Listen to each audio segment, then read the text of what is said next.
point where I'm just too afraid that you're going to meet your end.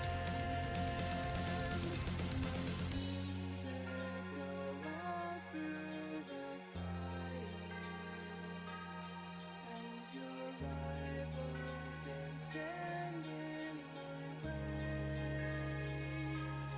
Yes, this is a hardship most dire.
also in the description as well.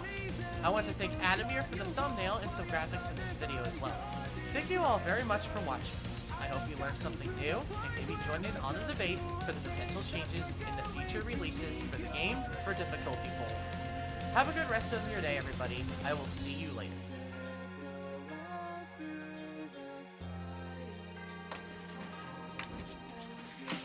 The next level of nerds. Nerds.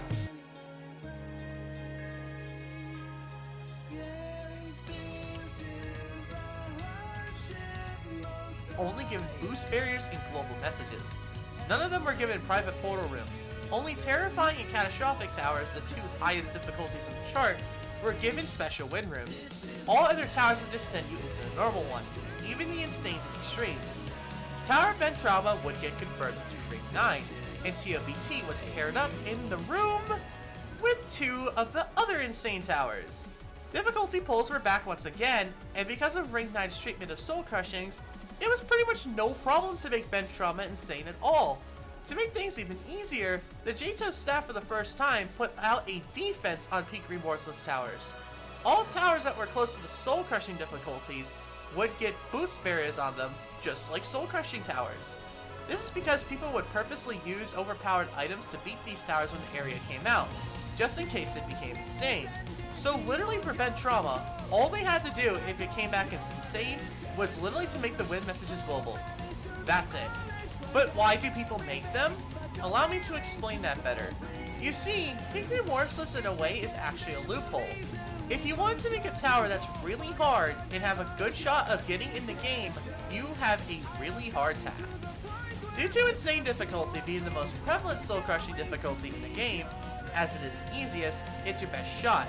Say you make your tower not on the lower end of insane. Well, there's no chance of it being remorseless, and if you make your tower too hard, you'll make it extreme, which has way fewer slots. If you make your tower bottom insane difficulty, you would be hit into that really tight competition. Although insane is the most common soul crushing difficulty, it's not always on the table. Ring 6 and 7 and Zone 3 don't have an insane tower in them. Excluding Ring 9 and Zone 10, which won't come out for years, there's only one insane slot per area when there is one. Oh, and also, Zone 6, the next main JTOH area to come out, will likely not have any either. However, if you made it a little easier than Bottom Insane, and you convinced the JTOH team that it wasn't soul crushing and it was peak remorseless, you basically cheated the system. It's a really hard tower, but now that you're in a normal difficulty, you have a significantly higher chance. Only the break areas Zone in Ring 3 don't have Remorseless in them, and World 3's third area isn't coming for years, so you basically are in a difficulty that will not only always be there, but also have multiple slots. It's for this reason that there is such an influx of peak Remorseless towers. Due to Remorseless having more slots and always being available, you give your tower a bigger shot, even if you cause the JTOH staff team a lot of trouble. Back to Ring 9 though. A lot like Zone 4, there was a bottom insane in Ring 9, that being Tower of High Adrenaline. This tower is famous for its odd way of difficulty. It has a really hard outside that spans on 2 floors on 7 and 8, but 9 and 10 were completely netted and you couldn't fall past them. Due to this odd way of difficulty, a lot of people actually thought that ToDC was actually remorseless. A lot like Ben Trauma, making ToDC remorseless would have been super easy. Remove the global soul crushing win and boost barrier, and you're done. In the end, ToDC would actually get moved up a bit on the difficulty chart. But with 2/3 majority, Tower Ben Trauma made its way up to the insane difficulty, mainly due to its final stretch, which is considered to have the most difficult jumps of the tower, and messing it up would end your run as you'd fall into the lava.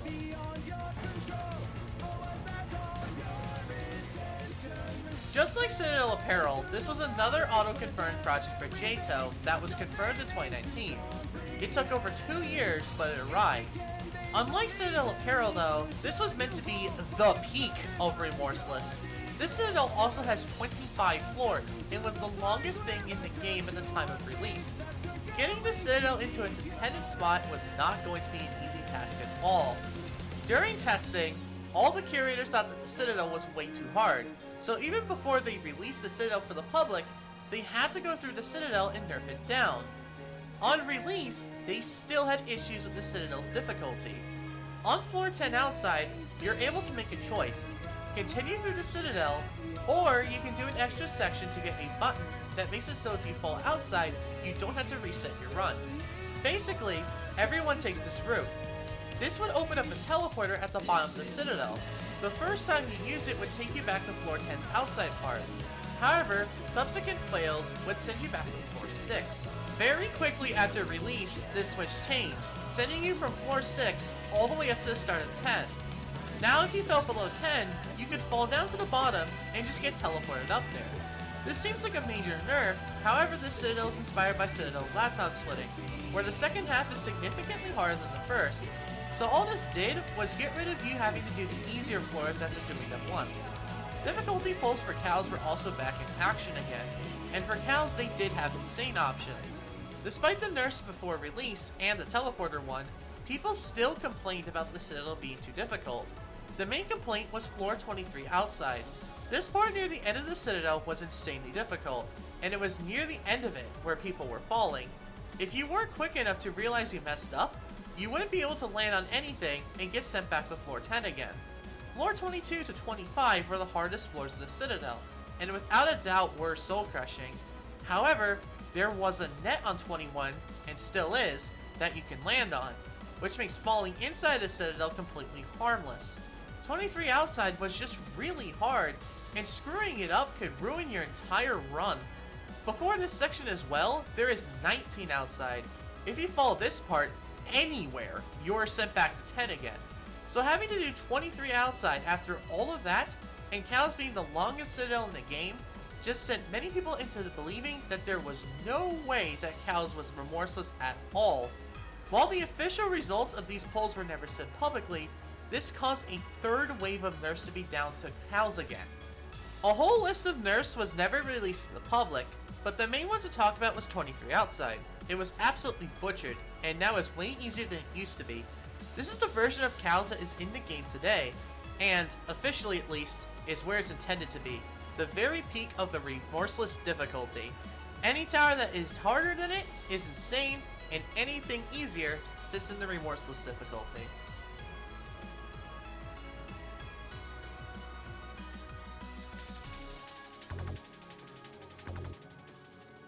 As of this video, Zone 5 is the most recent area added to JTOH. Of course, just like every single area release in 2021, it was going to have a peak rem in it. However, when it came to choosing the remorseless towers in Zone 5, it wouldn't be easy. There were 3 separate peak rem towers that would take one of the remorseless slots, those being Quadrilaterals, Zany Architecture, and Whirling Uprise. But before I say anything, allow me to explain how getting towers into JTOH works. Basically, when you make a tower for JTOH, you need to submit it to curation. There, the curators will play through your tower and pass or fail it. If you get 2 out of 3 curators to pass a tower, it will be added to the tower whitelist. When it becomes time for the towers to be picked for areas, they go through that whitelist and choose the best ones they like and pull them. The tower with the most votes takes that slot. While we don't know exactly how to really do it, this is basically how it works. During a curator review, the curators will also go ahead and decide a difficulty for your tower, which also gets placed on the whitelist. However, when it came time to polling for these 3 peak rems, Quadrilaterals and Zany Architectures would be the one battling it out. The winner? It was Zany Architecture. Upon its insertion into the game, due to its difficulty, the JTOH staff said that they would be nerfing Toza a little bit. So it would seem that the staff decided to do something about peak rem by nerfing those towers a little bit. Well, let's now talk about the other peak rem. In fact, it wasn't supposed to be peak rem at all. I'm talking about Towu. Towu would not be pulled against Toza and Tower Quadrilaterals for the remorseless slot. Instead, it was pulled against Polychromatic 0 for the insane slot. Despite the curator reviews, both of the curators who played through it placed it not even close to insane at all. One curator placed it at mid to high rem, while the other placed it at high. So what's going on here? Well, I asked one of the creators of Towu for more information. One of the creators for ToWoo is Vin Diesel, and he told me that he had no idea that ToWoo was pulled as insane at all. Vin also said that they never buffed the tower after submitting, nor were they ever notified of the decision to pull ToWoo as insane. People who hear this story commonly criticize the staff team for this decision, and some even feel like that there was bias in this decision. Toza was allowed to be nerfed, why wasn't ToWoo allowed to do the same thing? Why weren't the builders notified and given a chance to contest or nerf the tower some more? To make matters worse, Toza, what got in, was actually built by one of JTOH's own curators, someone from the inside. The only reason why I think ToWoo being pulled as insane happened is because the staff did not want to auto-confirm Polychromatic 0. There wasn't any other choice for the insane slot for Zone 5, so without having ToWoo as a pawn, it would have been auto-confirmed. So they could have done this, just so they didn't have to auto-confirm TOPZ. I attempted to reach out to the JTOH staff team to hear their side of the story, however they never came back to me at all. Due to Rule 22 that dictates usage of materials for JTOH towers, and the fact that the main person behind ToWoo doesn't like the tower anymore, ToWoo will never have a chance to be pulled for future zones. For the exact same zone, two separate things were done to these peak rem towers. So it seems that not even the staff team have a consensus on how peak rem should be handled. But how is peak rem today? Where is the consensus on everything? How do old decisions on the placements of towers line up?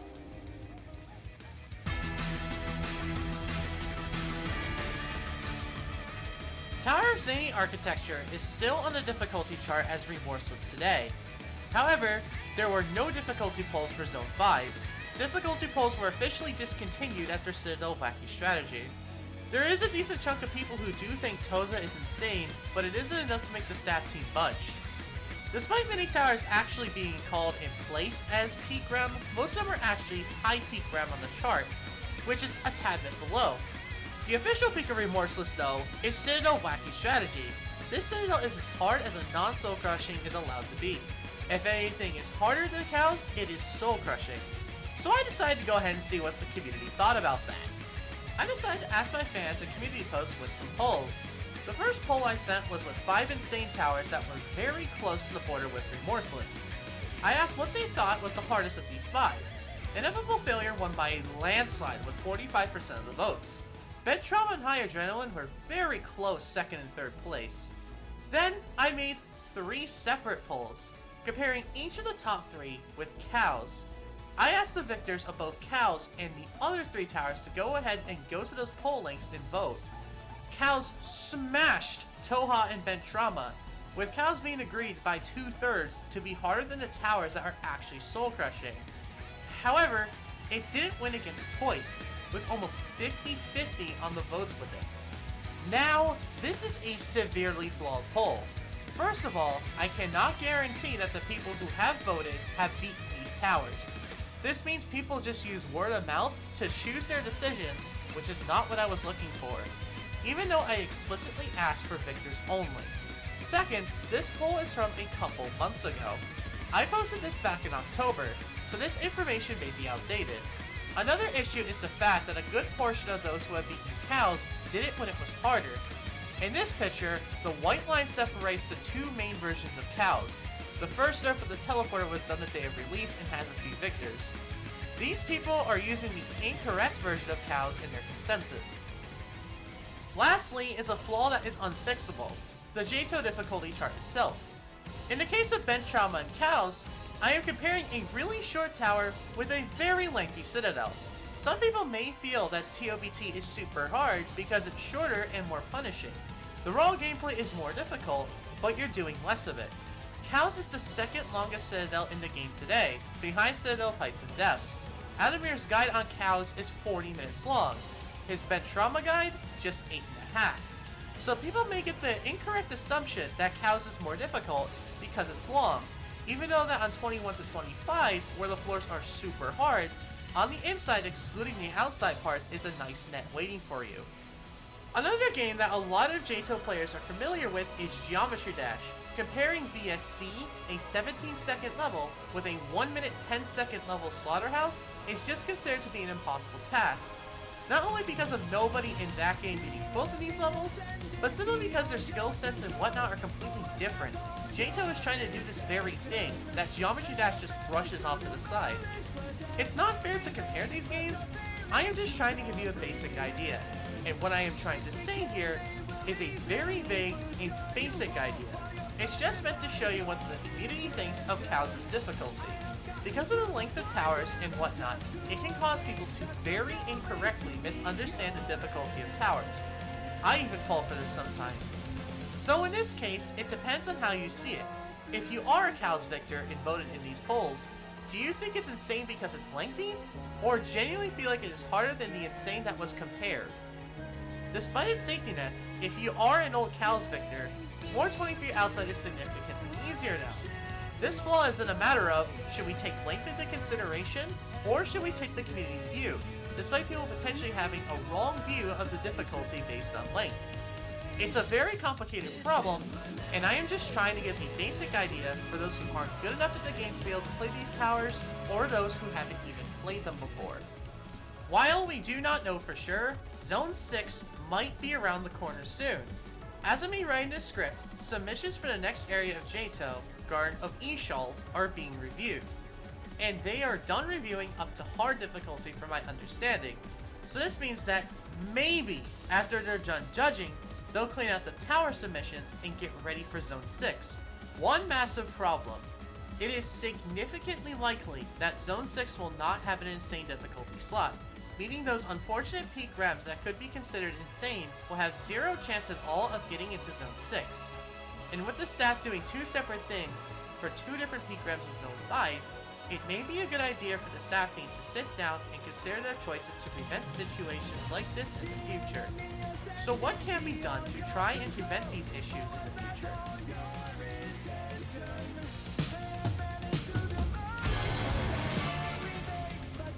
In this part of the video, I go ahead and now take a look at a bunch of different solutions that the staff team can do. I will try to present these ideas without any bias at all, and I'll be putting forward solutions and ideas that I personally do not agree with at all.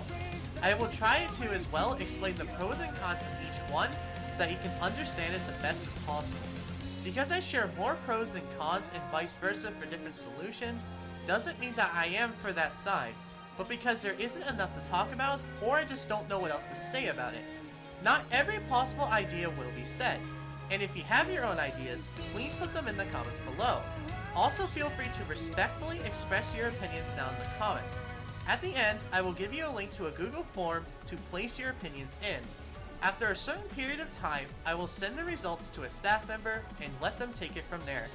As always, these videos are meant to gather community opinion, and while I send them off to the staff team, I send it to them so that they can decide what to do if they think it's a problem, not to cause a change to the game in any way. This is probably the most difficult JTOH flaw to make a solutions section on, and the poll, because of how complex this problem is, so bear with me. I hope to make this as clear as possible. Lastly, there is always the possibility that a change could happen that the community overall has a severe disagreement with. Sometimes you don't get what you always want. While it's fine to disagree with the staff, it's not okay to be rude and disrespectful. With that out of the way, let's get talking. First, one idea is making the region of the difficulty chart at the top of Remorseless and the bottom of Insane to be a special zone, like a sub-difficulty. Towers in this region could get some of the soul-crushing treatment. Maybe these will have global messages. Maybe they have portal rooms for non-Ring 9 towers, but not win rooms. However, while this does solve the issue of the bottom Insane and the top of Rem basically not existing anymore, there's a new problem. Where does the zone start and end? Then you have the builders maybe shooting to make a tower that is the peak of Remorseless that doesn't hit that zone. It can also be very confusing for players new and old to understand. Then there's also the decision that needs to be made if this should be treated like an official difficulty or not, where there's only one slot of this sub-difficulty per area. This does solve the issue once again at the border of the soul-crushing and Rem difficulty, but could cause unneeded complexity and could move the peak Remorseless problem to another spot. Alternatively to this idea, as a partial insertion of the sub-difficulty, they could instead extend Chaos' portal gradient to all the towers on the border of Remorseless and Insane. For those of you who do not know, Chaos' portal actually has a little bit of insane on it at the top. This would make the towers a lot more clear that they're really close to the insane difficulty and could be up for interpretation of which difficulty they are. While this likely won't fix arguments in the community, it will at least make it a lot more clear to the player that that tower is really close to a difficulty border. This is basically an extra formality to express where the tower is on the chart officially. One thing you may not know is that the staff team originally were actually in a way trying to solve this problem. Back in June, the staff team were going through all the areas and changing the difficulty chart up. Ring 1 hadn't had its difficulties reassessed in just shy of 3 years, so they went through and reassigned everything again. For some reason though, they finished Ring 3s and just stopped. If this was given a reboot, they would not only fix the towers that are in this gray area and get moved around, they would also go ahead and give the entire game's difficulty chart a fresh coat of paint. However, the Brigade went through Ring 2 with Chaos' current version, and concluded that it still was remorseless, despite some people in the community thinking that Chaos is insane. While it would give the difficulty chart a nice coat of paint if completed, it would waste time as staff could be working on bug testing when GOE is ready and other stuff. It's a matter of, do you think that this is that big of an issue that is worth putting away areas for a little bit of time to try and fix? Another thing to consider that I will have a choice for in the poll is to make the JTOH staff restart again from the beginning, or at Ring 2, so that they could reassess cows again. Speaking of cows, since it's supposed to be the peak of Remorseless, Shred Citadel and Wacky Strategy received a 4th wave of nerfs. Doing this would make it easier, therefore less controversial on the status of the difficulty chart. But if this were to happen, the staff needs to be careful.